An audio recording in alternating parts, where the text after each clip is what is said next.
Hello friends, कैसे हैं आप लोग। उम्मीद है फिट हैं, लाइफ एंजॉय कर रहे हैं।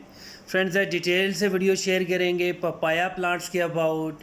मतलब हमारा पपीता का प्लांट, इसको आप रूफटॉप पे, बालकनी पे, फुल डे सनलाइट में इजीली ग्रो कर सकते हैं।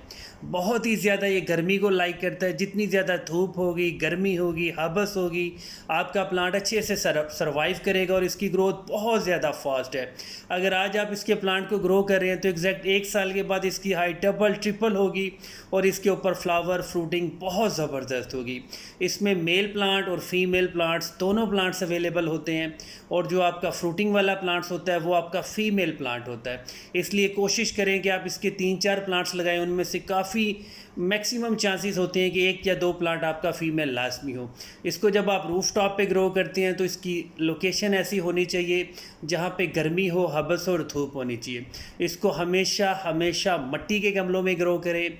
बड़े साइज़ का मिट्टी का गमला हो, अगर मिट्टी का गमला नहीं है तो आप इसको ग्रो बैग्स में भी ग्रो कर सकते हैं। कुछ ये ऐसा प्लांट है कि इसको जब भी आपने गमले में ग्रो करना है तो गमले का जो मिट्टी का लेवल होता है उससे थोड़ा सा ऊंचा करके लगाना है। मतलब इसका जो तना है, मुड्डी है, वो मिट्टी से थोड़ी सी ऊपर होनी चाहिए।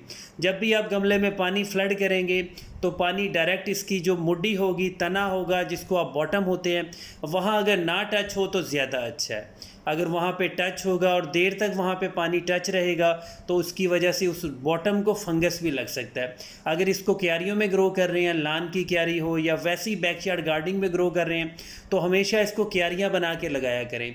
क्यारी की बिल्कुल टॉप पे होगा और जब आप पानी देंगे तो क्यारी तक पानी रहेगा, इसकी रूट्स तक सिर्फ़ और सिर्फ मॉइस्चर जाएगा।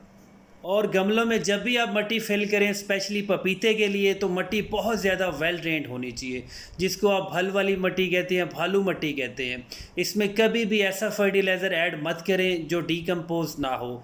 मतलब आपको कंफर्म होना चाहिए कि गला सड़ा गोबर वाली खाद आप यूज़ कर सकते हैं, कंपोस्ट हो, वर्मी कंपोस्ट हो, लेकिन फुल गला होना चाहिए।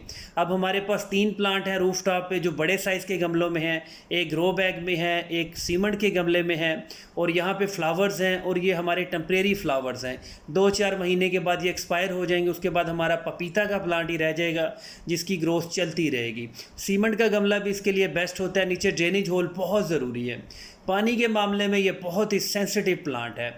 गमले की मिट्टी को आप थोड़ा सा मॉइस्ट रख सकते हैं, लेकिन बहुत ज़्यादा वेट कभी भी ना रखें। इसको जब भी पानी दें, पानी फ्लड किया करें, लेकिन फ्लड भी ऐसे करें कि जो उसकी बॉटम होती है वो ग्राउंड लेवल से थोड़ी सी ऊंची होनी चाहिए। रोज़ रोज़ इसको कभी भी पानी मत दें। गमले की मिट्टी को आप थोड़ा सा ड्राई रखें। ड्राई से मतलब ये होता है कि अगर आप हाथ से उसको थोड़ा फील करें, चुटकी बनाएं मिट्टी की, तो उसके अंदर आपको थोड़ा सा मॉइस्चर फील लाजमी होना चाहिए। अगर बहुत ज़्यादा गमले की मिट्टी ड्राई होगी तो इसकी रूट्स जो होती हैं वो थोड़ी सॉफ्ट होती है, पल्पी होती है, वो गर्मी की वजह से गलने लगेगी और रूट्स के अंदर फंगस आ जाएगा। उसकी वजह से भी आपका प्लांट ख़राब हो जाएगा और एक बार अगर इसकी रूट्स में फंगस आ जाए तो रिकवरी के चांसेस आलमोस्ट नील होते हैं। अब ये दोनों प्लांट हमारे रूफटॉप में या फुल डे सनलाइट में है। मई, जून, जुलाई में जितनी भी गर्मी हो, ये इजीली गर्मी हबस को टॉलरेट करता है। अगर आपका प्लांट शेडी एरिया में होगा वो ग्रो तो हो जाएगा, लेकिन उसके लीव थोड़े येलो होंगे, थोड़े से ग्रीन होंगे, कभी नहीं होंगे और इसकी ग्रोथ बहुत ज़्यादा डिस्टर्ब होगी। इसको आप अगर सीड से लगाना चाह रहे हैं तो उसको जनवरी, फरवरी, मार्च, अप्रैल, मई, जून, जुलाई कभी भी ग्रो कर सकते हैं। सीड से ग्रो करना बहुत ही सिंपल है, बहुत फास्ट है। इसको सीड्स को आप बिल्कुल सादा सी मिट्टी में ग्रो करें और इसके सीड्स को आप ग्रो करें, मतलब मिट्टी में जब आप सो करते हैं तो मिट्टी से ही इसके सीड्स को कवर करते हैं। लेकिन सीड लगाने के बाद गमले को आप कोशिश करें ठंडी जगह पे रखें। जितनी ज़्यादा ठंडी जगह पे होगा आपके सारे सीड जर्मिनेट होंगे और आप यकीन करें इसके सीड 3, 4, 5 दिन के अंदर सारे जर्मिनेट हो जाते हैं। और जब तक इसके सीड जर्मिनेट नहीं होते, आपने गमले की मिट्टी को सिर्फ़ और सिर्फ मॉइस्ट रखना है। अगर वो ड्राई होगी, जैसे ही सीड जर्मिनेट होगा, ऊपर मिट्टी का थोड़ा सा भी दबाव हुआ, प्रेशर हुआ, तो आपका बेबी सीड बहुत जल्दी ख़राब हो जाएगा। सिर्फ़ और सिर्फ गमले की मिट्टी को आपने मॉइस्ट रखना है।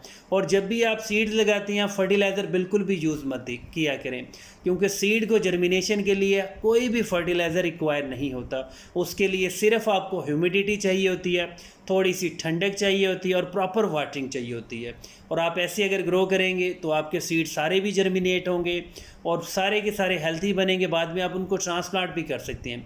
पपाया के अंदर बहुत सारी वैरायटीज़ हैं, इसमें रेड लेडी है, इसमें बहुत सारे हाइब्रिड हैं, ड्वार्फ हैं, कुछ सीडलेस हैं, कुछ सीड वाले हैं। लेकिन कोशिश करें आप इसके देसी प्लांट्स भी लाजमी ग्रो करें।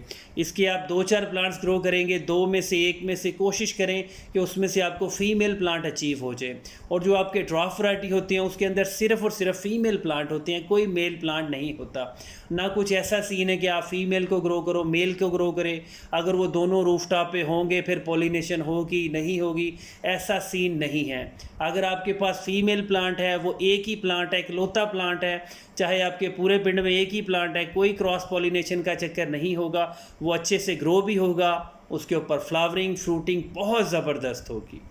और अगर आप मीडियम साइज़ के गमले में पपाया का प्लांट ग्रो करते हैं तो वो मीडियम साइज़ का गमला कम से कम 18 इंच का होना चाहिए।